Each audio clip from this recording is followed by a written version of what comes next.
Welcome to the Business Spotlight series. My name is Tanner O'Brien. I'm a senior partner here at ActionCOACH in Central Texas. And today I am joined by Jared Huke, the CEO of Daito Designs. Very excited to be sitting down with you here today, Jared. Thank you for taking the time. Excited to just dive into some conversation here on your business specifically, but that journey and how you got to where you are today, some of the things that you've had to overcome in your journey, because we know that that's always kind of the fun stories to tell. So excited to dive into it. Excited to have you here. Thank you. And if we could, let's just start with a little bit of background here. If you want to share just a little bit about who you are, your background, and tell us about the business. Sure. Well, thanks for having me. I'm very excited to be here. My background is, at the very least, fairly non-linear. So I started UT Austin as a physics and astronomy major, focusing on cosmology. Ended up with a fine arts degree in design. Spent some time, about a decade in Asia, China, Vietnam, and Thailand, working on everything from luxury brands to sustainable building materials and furniture. And then the last decade, I've been focusing almost exclusively on applied innovation and energy transformation projects. And that's kind of what Daito's core focus is unpacking and tackling those really hard enterprise enterprise problems. Very cool. Man, that is a non-linear path. I'm curious. I Yeah. just have to ask from starting in at UT and shifting kind of focus and major and ending with design. What were some of the things that kind of made that transition for you as you went through your education years? Well, I was lucky enough to be born a long time ago. So the time that I was in college, you could hang out and focus on learning things and developing as an adult, as opposed to being cranked through a factory and saddled with debt. So it was a different time in the 90s in Austin. This was a lot of, there was a lot happening there. The internet was just started budding. I think I got on the web in 1993 when there were about 5,000 websites total on Earth. And so that was you're seeing blossoming of technology and all this, and it became very compelling. My parents are filmmakers and painters and artists. Somehow I fell in love with science. And so design was a really nice sort of center part of that Venn diagram of the two kind of classic hemispheres of thinking. And so, for me, a lot of our practice is about bringing objectivity and scientific methodologies to the creative innovation practice. And I think that's part of why it was compelling, is I was able to, sort of take where I was coming from and see where things could be going and try to, update those methodologies and be in a state of constant improvement, which to me, design and science are following the same path from sort of different perspectives, right? I mean, we're all trying to elevate or improve or reduce pain in the human experience, and arguably science is doing that, arguably design is doing that, and so it's with that kind of level of abstraction about your life, any number of things are possible. That is so cool. So as we look at Daito, tell me or tell us a little bit more about who do you tend to work with? What's the customer, the client for the company? What sort of work do y'all do with them? If you could just kind of peel that back a little bit for the audience to understand. Sure. Yeah, so I think I tried to come up with the most complicated and difficult way to make a living, and I feel pretty successful at that. We only work with pretty much exclusively Fortune 100 or Fortune 500 clients, so the big of the big. And we're typically brought in to solve some core business optimization issues. So this could be workers in plants trying to go from paper to digital workflows. This could be, how do we integrate AI in a way that is both performant for the users, but also realizing business ROIs. Or it could be, we have a new crazy technology and we have no idea what to do with it. Our scientists came up with the thing. And so How do we make this into a product? How do we make this from a product into a business? And so given, I guess, the nonlinear personal roots, we brought that same flexibility to our business where clients, and we don't do the engineering piece, we really focus on the consulting and the design and the strategy. And so clients can trust us because we're not the pharmaceutical company and the doctor's office. We're just the doctor focusing on, exclusively helping these big behemoths think and act more nimbly, respond to technological changes, and deal with a very volatile workforce right now. There's a lot of people coming in and going out of the workforce. I mean, ChatGPT, just in the last few weeks, everyone is kind of reconcepting what is possible, and we never thought that this kind of automation would be so emergent so quickly. And so how do you respond? You can't just automate everything. Even Tesla tried to do that with automating the Model 3 production. And they 100% automation was going to cost them extra billions of dollars. 94% or 88% automation actually was the sweet spot in terms of realizing those business goals. So it's that kind of craft and that kind of nuancing and application of innovation. A lot of clients don't have these muscles. They've got really good engineering background, they've got good technology, they know their business, but the linkage, and this is probably not a great way to articulate it, but we're sort of the spackle in some ways between the gap in those big circles, right? How do they bridge those gaps where the humans get involved and most businesses are really not very good at humans. So that's kind of what we focus on is helping realize those connections. Oh, that just sounds absolutely exciting and fun. I'm curious as you look at kind of the flexibility that y'all have in how you integrate and operate and all that kind of stuff. What do you find most exciting about the business and about what you do specifically? I mean, there's been more than one instance where we've put prototypes in users' hands, and they get so excited that they run out of the user testing and run down the hall to their colleague to say, look at this, we're finally going to be able to work this way and connect these dots and look at this data. When can we have this? Please get this in my hands before I retire, right? I want to work this way just one day. I want it to be this easy. Those are some great moments, right? Where you really are impacting people that are keeping the lights on, that are making things happen, and they're doing really difficult jobs. And the technology is part of the solution and part of the problem, and it's just not integrated into the way they're actually doing things. And seeing the brightness in their face when they see that somebody heard their pain and is coming to sort of alleviate that, it's very rewarding stuff. And so that's part of why we do it. I do believe that even with some of the traditional energy companies that we work with, and we work with quite a few of them, our efficiencies that we're adding into their workflows are giving them the ability to reinvest and the ability to be more nimble and to be sort of active in this, fourth industrial revolution, this energy transition, this response to reordering the way our whole society, operates and energizes our business. So there's some exciting stuff that we get access to be, and that's very impactful. And so for me, that's really fun. I'm going to be doing a usability test inside a nuclear reactor next week. So that's kind of crazy. That's a weird way to make a living, but it's also I don't know.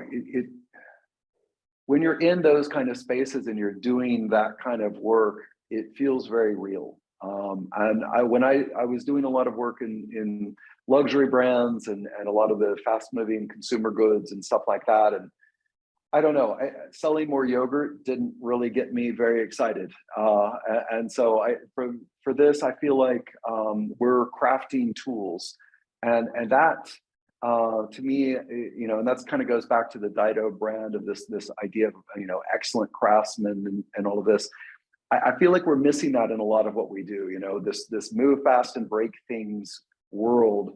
I feel like maybe move a little slower, more diligently, and fix things is probably a better approach to how we should be operating and innovating moving forward. And so, yeah, I love it, and I get to work with some of the coolest people that I've ever met, that I've been collecting over the last few decades, and they've come under this banner, and we're all in the trenches on a daily basis, trying to make an impact on our clients, and solve these very complex problems together. So it's actually wonderful. Hmm. Well, your passion definitely shows as you talk about it. So I appreciate you kind of going through that with us. I want to take a step back and kind of talk about that I don't know, that transition point of actually going into business for yourself, starting the company, kind of moving that direction. Tell us a little bit about that journey. Kind of what was it born out of necessity? Is it kind of the direction you always wanted to go in being in business for yourself? Was there other alternatives out there to even do this type of work without starting your own company? Give me some context on what that looked like. Yeah, I never planned on being a businessman. But then, yeah, from my background story, you can tell it sounds like I probably never planned anything, which is probably not uh, completely inaccurate. So I actually started my first company when I was 20. And this was doing VR and social networking in 1994, approximately. A little ahead of the curve there, certainly ahead of any of the hardware or software that would have made that possible. But, our early dreams there. I mean, I see business as a tool for manifesting dreams, right? And that's kind of the most beautiful version of capitalism, right? Is this sort of manifestation. So Daito is actually my third company. As I said, I had a furniture and building materials company there in the interim period. And I don't know. I historically, I've always had challenges with business partners. I've always had challenges with bosses. I'm not known to be one that acquiesces to authority inherently. And for me, it seemed like the safest way to continue the work that I was doing, where it was really up to me to realize it. If I really thought I knew a better way, prove it, right? Show that. And so I don't know. At that particular time, it was honestly the start of Daito was an incredibly volatile period. Both, this was fall 2016. Certainly a memorable election. I think no matter what your political sides are. I actually, my father died the same week I started the company, and I started teaching at the University of Texas, all in about a 3-week period, while applying for the RFP to get my first job, my first business in at Daito, with a mortgage I could just barely afford, not much savings, and yeah, it was a pretty intense period. In some ways, Daito has gotten easier since it started incrementally, but I've always worked at a certain intensity level. I mean, working in Vietnam and managing dozens of Vietnamese designers, that's a very intense challenge and whatnot. So I was used to some level of intensity. So yeah, it was quite a start, a memorable start to Daito. I would say so. The amount of things that all kind of happen at once as you go through something that's quite stressful in itself, starting a business. Um, Yeah, and yeah, it was actually the easier part of that period in a lot of ways. So yeah. I can see that. Yeah. So as you look back at just kind of the journey overall, and this can span beyond just Dido and into kind of the other businesses that you've gone through, but uh, is there any memorable challenges, hurdles, roadblocks that you encountered along the way that you had to overcome that has really kind of springboarded you into the type of business person that you are today? So it doesn't necessarily have to be defining. It can be just memorable in general, kind of what pops into mind in terms of things that you've had to overcome that were kind of memorable in your journey. Well, I I I try to run. So I'm currently in Amsterdam, opening our European offices now for the last year and a half. But we're still very much Austin roots. And given that I've got a pretty wide global funnel to pull from, culturally, I've tried to establish a methodology that is, sort of a blend of capitalism and socialism, if you will, where there's an idea that a successful business is actually made up of successful people inside of it. And so work-life balance is very much a priority. And sometimes the business has to win more. Sometimes the employee gets to win a little bit more, and we try to strike that balance. And getting that right has been a learning process for sure. The I think the number one philosophy that I've come to really believe in is that you have to be able to afford to have patience in business. And that is a really hard lesson, is that, people may want to work with you, they may have projects for you. And that may be in 6 months, that may be in 9 months, that may be in 2 years. And I've seen that those seeds planted a long time ago start to bloom now. And you have to be able to keep the lights on between when those happen, right? And so it's there's that proactive go, and yes, that is a big part of it. But you also have to be able to let things happen, both for managing internal teams, or waiting for somebody to be mature enough in a role that you want to give them, but you have to let them get there, right? And sometimes they don't realize it, sometimes they do. And so that knowing when to drive and knowing when to take a step back, I think is what every business owner has to figure out. And you can't push only takes you so far, right? And if you ruin people's lives because you've got them so convinced that they have to give everything to this business and they've got nothing left, I mean, are you really doing the world any good? I mean, you're ending up with all of these broken people out there that really don't move much forward. So we try to. I don't think I'm always successful at it, but we really try to find that balance. So, in a word, it's that balance between forwards, moving and non-moving, pushing and pulling. All of that stuff is, I think, the trickiest thing for business owners to get their head around. So, yeah. Hmm. I love that. It is definitely that type of experience is a learn through experience, at least is what I've noticed most of the time. You can read about it, you can learn about it as much as possible until you kind of experience what that feels like in real time. That's kind of where that true learning happens in that area. Well, Jared, I want to be respectful of time. I know we're kind of coming up on the time that we've allowed for this here today. So before we jump into kind of my final question, I love to ask everyone at the end of these things, where can the audience find out more information about you, about your company, connect with you, that sort of thing? Where's the best place to find out more information and make some connections? Yeah, I mean, daitodesign.com, of course, is a good starting place. We're pretty active on LinkedIn, and I am in the process of taking some of our new philosophy and blogging, and then in the process of putting that into a book. So it'll be an ebook and a physical book. So we're making some progress on how this methodology can be, kind of communicated out to the world. So keep an eye out for that as well. But happy to connect with people on LinkedIn. Not too not too shy. So happy to meet people. And if you're in Amsterdam, I drink coffee pretty regularly. So happy to pedal over to a cafe or something like that. So. Beautiful. And I will be sure to put all of that contact information, website, all that in the description of this below.